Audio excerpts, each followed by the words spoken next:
Mahigit 57,000 tsoper ng jeep at tricycle drivers sa buong bansa ang inasahang makikinabang sa benteng bigas. Meron na program na sinimulang ilunsad sa naturang sektor kahapon.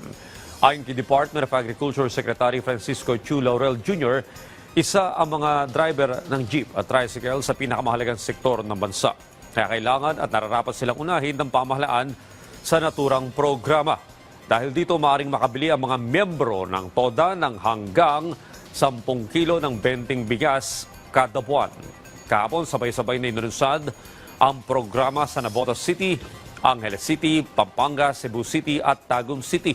Alinsunod ang programang ito sa inisyatiba ni Pangulong Ferdinand R. Marcos Jr.